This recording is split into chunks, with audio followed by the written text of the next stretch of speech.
आज आपण तुम्हाला अभ्यासक्रमासाठी नेमलेल्या कंपल्सरी मराठी या विषयासाठी जे पुस्तक आहे आवश्यक अनुषंगिक निवड शब्द संहिता या पुस्तकाचा परिचय आपण थोडक्यात करून घेऊया। या पुस्तकाच्या मुखपृष्ठावरती शिवाजी विद्यापीठाची भव्य अशी इमारत आहे। ही भव्य अशी इमारत पाहिल्यानंतर आपलं मन हे आनंदमय होतं। तुम्ही कधीही विद्यापीठामध्ये गेलात तर विद्यापीठाची इमारत पहा। इमारतीचा परिसराबरोबर तुम्ही शिवाजी विद्यापीठाचा एकूणच जो परिसर आहे तो परिसर जर तुम्ही पाहिला तर खरोखरच निसर्गरम्य असा परिसर आहे आणि शिवाजी विद्यापीठ हे एक आगळंवेगळं विद्यापीठ आहे याची प्रचिती तुम्हाला निश्चितच येईल। या पुस्तकाच्या मुखपृष्ठावरती जलयुक्त विद्यापीठ असं चित्र आहे आणि हे चित्र पाहिल्यानंतर ना विद्यापीठामध्ये जलयुक्त म्हणजे पाण्याचा साठा किती महत्त्वाचा आहे हे आपल्या लक्षामध्ये येतं। विद्यार्थ्यांच्याही हे लक्षामध्ये यावं म्हणून हे मुखपृष्ठावरती जलयुक्त विद्यापीठ कसं आहे हे विद्यार्थ्यांच्या मनावरती बिंबवावं या दृष्टिकोनातून हे चित्र देण्यात आलेलं आहे। आपण पुस्तकाचा परिचय करून घेऊया। पुस्तकाचा परिचय करून घेत असताना मला यामध्ये या पुस्तकामध्ये हे पुस्तक अभ्यासायचे कशासाठी या पाठीमागची भूमिका काय आहे ही भूमिका या ठिकाणी मांडलेली आहे। ही मला खूप महत्त्वाची वाटते की ती तुम्हाला सांगितली पाहिजे। विद्यार्थी मित्रांनो, शिवाजी विद्यापीठ कोल्हापूर यांनी शैक्षणिक वर्ष 2018-19 पासून पदवी स्तरावरील प्रथम वर्षासाठी choice based credit system CBCS लागू केली आहे। या अनुषंगाने सक्तीच्या मराठी भाषा विषयासंदर्भात BA भाग 1 या वर्गासाठी आवश्यक अनुषंगिक निवड या अभ्यासक्रम पत्रिकेची रचना केलेली आहे। सदर अभ्यास पत्रिकेचे सत्र 1 साठी CGE 1 आणि द्वितीय सत्रासाठी CGE 2 असे संकेतांक आहे। दोन्ही सत्रासाठी एकत्रित शब्द संहिता या प्रस्तुत पाठ्यपुस्तकाची निर्मिती मराठी अभ्यास मंडळाने केलेली आहे। या अभ्यासक्रमाद्वारे विद्यार्थ्यांची मराठी भाषा आणि साहित्याविषयी अभिरुची विकसित करणे, मराठी साहित्य परंपरा, लेखक, कवी यांचा परिचय करून देणे, राष्ट्रीय एकात्मता आणि उच्च मानवी मूल्यांविषयी जाणीव निर्माण करणे, भाषिक कौशल्य विकसित करून व्यवहारात त्याचे उपयोजन करणे, देशाच्या समृद्ध सांस्कृतिक वारशाची ओळख करून देणे, वास्तव जीवनातील कार्याचे कौशल्य विकासाद्वारे ज्ञानात रूपांतर करणे, बौद्धिक जिज्ञासेचे तत्व जोपासून सर्वोच्च गुणवत्ता साध्य करणे आणि भारतीय संविधानातील स्वातंत्र्य, समता, मानवता, धर्मनिरपेक्षता आणि न्यायाचे संवर्धन करून राष्ट्रीय एकात्मता वाढीस लावणे हे उद्देश साध्य करण्याचा हेतू या पाठ्यपुस्तकामागे आहे। या अनुषंगाने प्रथम सत्रासाठी अरुण शेवते यांनी संपादित केलेल्या नापास मुलांची गोष्टमधील निवडक 5 लेख व शिक्षण महर्षी डॉक्टर बापूजी साळुंखे यांच्या जीवनावरील एक असे एकूण 6 लेख समाविष्ट केले आहेत।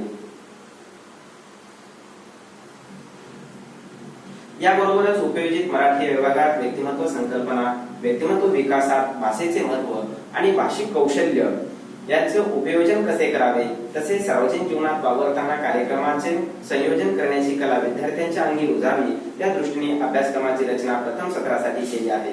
तर द्वितीय सत्रासाठी मराठी काव्य परंपरेच्या वेगवेगळ्या कालखंडातील विविध प्रभावरूप काव्यलेखन करणाऱ्या निवडक 8 कवींच्या 16 कवितांचा समावेश केला आहे।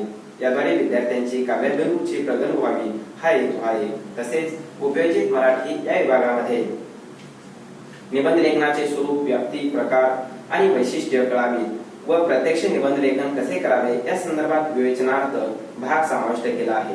यातून विद्यार्थी मुक्त गद्य लेखनास प्रवृत्त व्हावा हा हेतू आहे। नव्या काळाची पावले ओळखून प्रस्तुत अभ्यास पत्रिकेची रचना करून शब्द संहिता या पाठ्यपुस्तकाची निर्मिती केली आहे। आपण त्याचे नक्की स्वागत कराल ही अपेक्षा।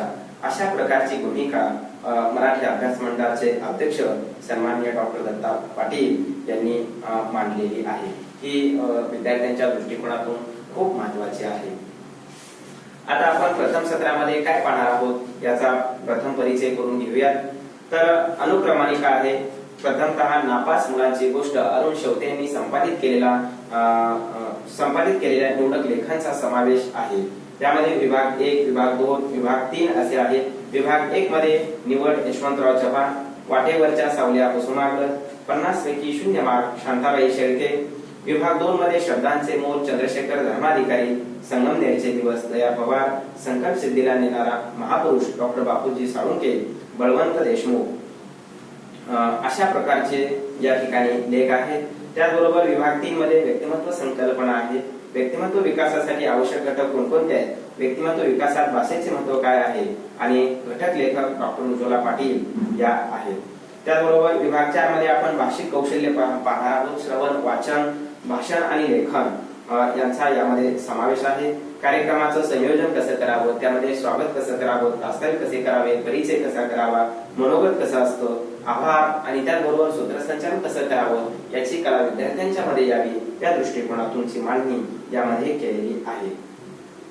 त्याचबरोबर फलकलेखन करता येणं हे सुद्धा तुमच्यासाठी महत्वाचं आहे. ते तुम्हाला करता यावं या दृष्टिकोनातूनची मांडणी ही फलकलेखनामध्ये आपल्याला पाहावयाची आहे. द्वितीय सत्रामध्ये विशिष्ट अशा कवींच्या कविता तुम्हाला अभ्यासक्रमाला ठेवण्यात आलेल्या आहेत. कवितांमध्ये कोणकोणत्या कविता आहेत त्या कविता आपण पाहूयात.